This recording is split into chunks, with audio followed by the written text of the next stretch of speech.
Man, ESPN is firing everybody.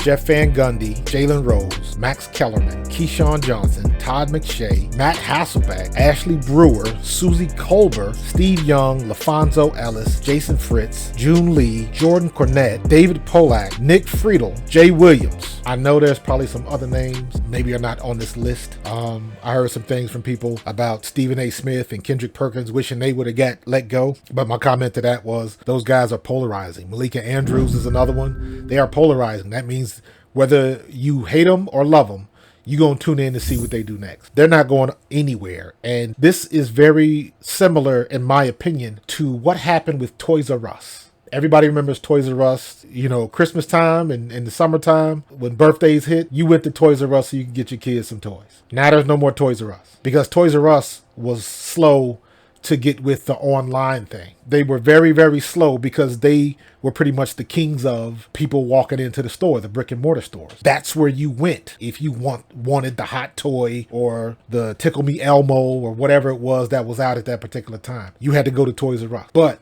they didn't take into consideration that online component that was at that time just kind of establishing itself. ESPN is the same way. They didn't embrace the digital format. YouTube was for kids. TikTok was for kids. Twitter, social media, Facebook, Instagram, that was for kids. That's not for ESPN. I remember watching, it was like a CNN show where the news reporters were talking about Twitter and online, and they didn't even know what it was. Fast forward a couple years later, they got a live Twitter crawl on live TV. The social media element of media in general is here to stay. It's only going to morph into something else bigger and better as time goes on. ESPN was slow to jump on board. ESPN had digital media content that they didn't support. They were late in the game because they were the worldwide leader in sports. The 80s, the 90s, and the 2000s, they were the worldwide leader. Everything was on ESPN, highlights and everything. Now, how many people do you know that still wake up in the morning and watch TV? Keep it 100. Most people, when they wake up in the morning, they go sit on the toilet and they have their phone with them and they'll scroll through the topics of the day, the hot stories of the day, whatever's trending, and they'll be looking at that right on their toilet. Some people even take their phones into the shower.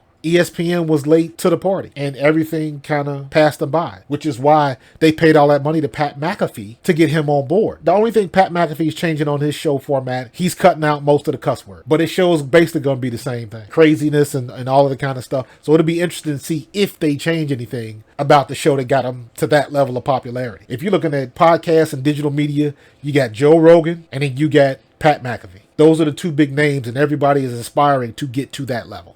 Now you see what happened with Ryan Clark and The Pivot. Their show has gotten to that level of popularity. Because now you got people that aren't involved in the football. They're bringing people on because the show has gotten that popular. Once they got away from Brandon Marshall and everything that happened with that, they did it on their own and they're doing it bigger and better.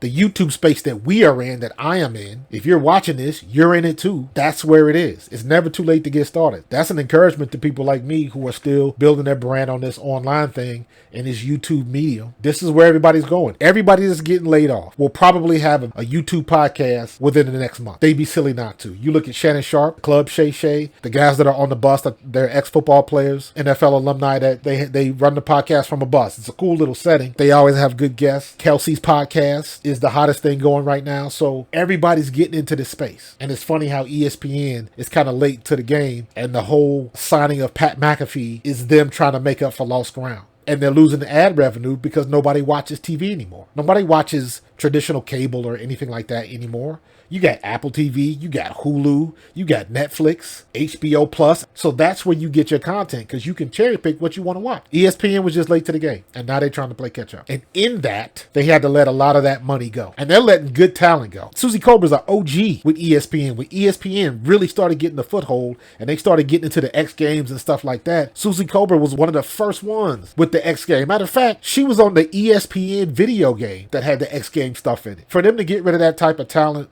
They just trying to save money. They had digital content that was good. They just didn't support it. Everything was about the TV shows, Mike and Mike in the Morning, Pardon the Interruption, and all of that kind of stuff, which they all were good shows. The medium was evolving, and they were just late to the game. I don't know if it was a bunch of old fogey stogies that just resisted change. The same thing that happened with Toys R Us. You got old guys that just can't see how the future is going. We'll see a lot of these guys on podcasts and stuff like that, and they'll blow up on YouTube, and they don't need ESPN as the middleman. They'll make it on their own merit. I appreciate you guys for listening to me. Please subscribe, hit that notification bell, and I will see you on the next play. Peace.